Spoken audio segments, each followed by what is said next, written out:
देश लेवल के ऊपर, जिसे हम अग्नि जाति कहते हैं, उनके द्वारा खास तौर से एक जाति विशेष के लोग जिस तरीके से तांडव मचाए हुए हैं पूरे देश के अंदर और शहीद का दर्जा उसे कह रहे हैं, ये शर्मनाक है।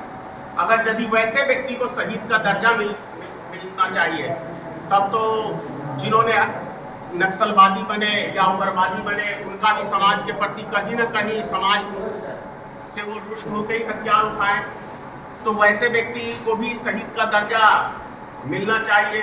और उससे भी बड़ी बात, फूलन देवी के विषय में तो देश का बच्चा बच्चा जानता है कि फॉरवर्ड समाज, ठाकुर समाज के लोगों ने 22 आदमियों ने बलात्कार किया फूलन देवी का। पूरे भारत के अंदर मुझे कोई एक व्यक्ति ऐसा नहीं मिला फॉरवर्ड समाज का जिस व्यक्ति ने कहा कि हमारे समाज के लोगों ने एक बच्ची के साथ 22 व्यक्तियों ने बलात्कार किया। और निंदनीय है, यह भी शर्म की बात है। अगर आप अपने आप को कह रहे हैं कि नहीं भाई हम फॉरवर्ड हैं, आगे की सोच रखते हैं, बेहतर सोच रखते हैं, तो फिर ऐसे घिनौने काम के ऊपर आज तक विरोध क्यों नहीं हुआ? और यदि फूलन देवी ने हथियार उठाया और 22 राक्षसों का वध किया, तो वो दुर्गा के रूप में, मैं समझता हूं दुर्गा के रूप में उसने 22 राक्षसों का वध किया। दूसरी बात, हम लोग जिस धर्म से आते हैं, सनातन धर्म मानते हैं, बड़ी आसानी से देखते हैं कि महाभारत की अगर यदि आप स्टोरी आके देख लें तो कृष्ण भगवान द्रौपदी के एक आवाज के ऊपर दौड़े हुए आ जाते हैं। आश्चर्य लगता है, लेकिन एक बच्ची का बलात्कार 22 हैवान कर रहे हैं और तब भी कोई देवी देवता प्रकट नहीं। आश्चर्य लग रहा है। तो इसीलिए मैंने कहा कि फूलन देवी ने दुर्गा का रूप बन के हथियार उठा के और 22 राक्षसों का नरसंहार कहिए या वध कहिए, जो भी कहिए, सही किया। और उस नाते देवी दुर्गा का रूप में आने वाले टाइम में भारतीय मित्र पार्टी ये संकल्प लेती है कि सतघारा दुर्गा स्थान में उनकी मूर्ति बनाई जाएगी और दुर्गा पूजा के अंदर फूलन देवी की भी एक देवी के रूप में पूजा की जाएगी। अगर फॉरवर्ड समाज अपने आप को कहता है कि नहीं मैं वास्तव में बेहतर सोच रखता हूं, तो अपने सोच का परिचय देके दिखाए कि कहां कहां इनकी बेहतर सोच रहती है। भाई दलित की भी लड़की का बलात्कार हुआ 2 बजे, आपको उन्नाव की घटना याद होगी,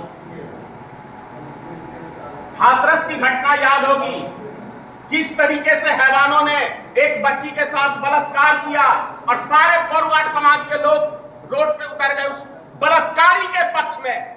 तो यही इसी को कहते हैं आप लोग अग्नि जाति। अगर ऐसी अग्नि जाति है तो मुझे घृणा आती है। अगर इसको कहते हैं कि आप अग्नि जाति के हम लोग हैं, हम सब चीज में संपूर्ण हैं और एक गलत को गलत जो समाज नहीं कह सके उससे गिरा हुआ समाज कोई दूसरा नहीं हो सकता है। तो यदि वास्तव में आप फॉरवर्ड हैं तो फॉरवर्ड का परिचय देके देखिए कि आपकी सोच बेहतर है। अगर किसी ने बलात्कार किया, किसी भी कास्ट का हो, और यदि उसका विरोध करते हैं और उसको फांसी के तख्ते पे आप चढ़ाने का काम करते हैं, तो आप वास्तव में उस सम्मान के योग्य हैं। नहीं तो ये ढोंग पीटना आप लोग छोड़ दीजिए। भारतीय मित्र पार्टी हर उस मुद्दे को उठाएगी, चाहे वो अग्नि जाति से हो, चाहे पिछड़ी जाति से हो, चाहे मुस्लिम समाज से हो। मुस्लिम के ऊपर याद आ गया, यदि यही हथियार कोई मुस्लिम का बेटा उठाया रहता तो आज पूरे देश के अंदर अगर उसका एनकाउंटर हुआ रहता तो पूरे देश के अंदर जय श्री राम के नारा लगाने वाले जश्न मना रहे होते और कहते कि इसका सही किया, क्योंकि ये एक फॉरवर्ड समाज का लड़का था, इसलिए उसको शहीद का दर्जा मिलना चाहिए। चलिए वो व्यक्ति अगर गरीब मजदूर दलित की आवाज उठा रहा था, तो आप पत्रकार भाई हैं, कई दर्जन है यहाँ, मेरे एक प्रश्न का उत्तर दे दीजिए। कि फिर SC/ST का मुकदमा उस व्यक्ति के ऊपर कैसे लग गया? अगर वो वास्तव के अंदर दलित समाज के लिए काम कर रहा था तो उसके ऊपर ये मुकदमा दर्ज कैसे हो गया? और मैंने तो जो सवाल है वो जो प्रेस कॉन्फ्रेंस रखा गया उसका मैंने आपको बताया। आपके मन में कोई प्रश्न हो? सवाल है जी। इस तरह से आप प्रेस कॉन्फ्रेंस में जातिवाद की बात करते हैं, अपर कास्ट लोअर कास्ट की बात करते हैं, ऐसा तो नहीं कि आप लोअर कास्ट के जितने लोग आते हैं सब को कुर्बान करना चाहते हैं आप, या आप चाहते हैं? क्या बुरा है? क्या बुरा है? यदि आप इस तरीके से लोगों को भड़का के एक क्रिमिनल को हीरो बना के और एक बैकवर्ड का बेटा आपको सत्ता में बैठा है, सम्राट चौधरी, स्पष्ट कह रहा हूं, तो ये लड़ाई सिर्फ इस चीज की नहीं है। सम्राट चौधरी कैसे गद्दी से उतरेगा? क्योंकि यहाँ पे फॉरवर्ड समाज के दिमाग में ये मानसिकता है कि 15 साल लालू प्रसाद, 20 साल नीतीश कुमार, अब ये कुशवाहा का बेटा, तो कहीं ना कहीं तो गड़बड़ है। अगर पहला एनकाउंटर सिर्फ इसी व्यक्ति का हुआ रहता तो मैं मान लेता। यहां तो हर महीने 20 एनकाउंटर हो रहा है, क्यों नहीं अगली जाति के लोग इसका आज तक विरोध किए हैं? तो आपकी मानसिकता तो वैसे ही दर्शाया जा रहा है।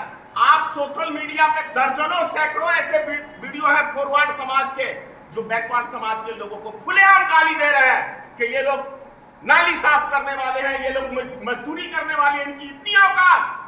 मैं आपको आज अपने बीती हुई बात बता रहा हूं। जिला परिषद का मैं एक चुनाव लड़ रहा था 2016 के अंदर।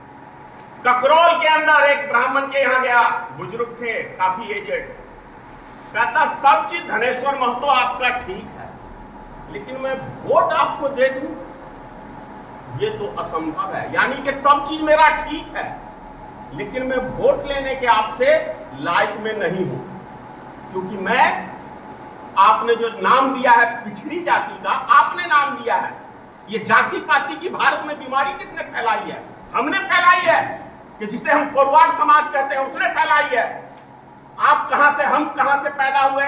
तो मुख से पैदा हुए। क्षत्रिय कहां से हुए? तो बाजू से पैदा हुए। ओबीसी पैदा कहां से हुआ? तो जंघा से हुआ। दलित कहां से पैदा हुआ? तो नीचे से हुआ। यार ये कौन सी भाषा है? ये कौन सी दोगलाई राजनीतिक है? इससे घटिया राजनीतिक। भैया हर आदमी का पैदा होने का स्थान एक ही है। अगर यदि आप कहते हैं कि हम मुख से ब्रह्मा जी के पैदा हुए, तो आज भी आप मुख से पैदा हो तो हम आपको अगली जाति मानने के लिए तैयार हैं। क्या पिछले 30 साल में यहाँ जो मुख्यमंत्री रहे हैं या बिहार में का काम किया है, क्या उन्होंने सिर्फ फॉरवर्ड नहीं चलाया है या फिर आप उसे रोज चलाया है? मैंने, आपको याद होगा कि लालू प्रसाद जब मुख्यमंत्री था तो मैं कांग्रेस का जिला अध्यक्ष ओबीसी का था, और उस टाइम के अंदर मैंने लालू प्रसाद को भस्मासुर कहा था।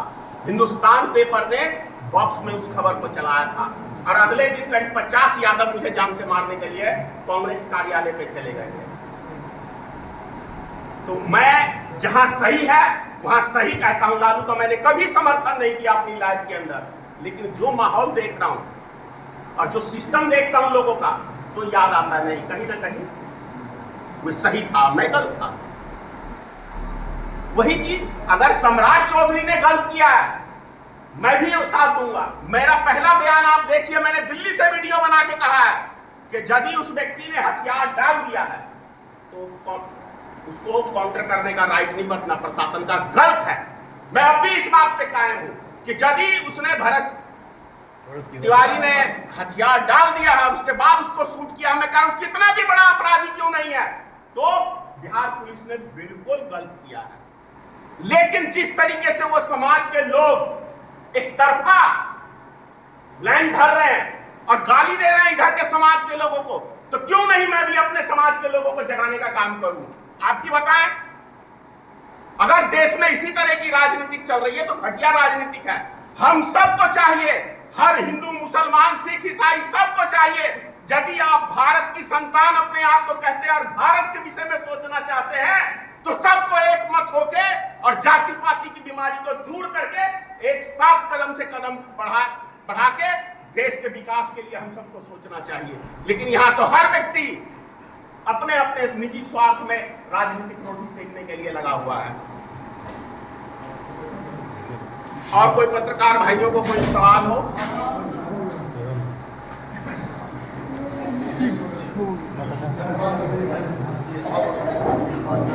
हो गया।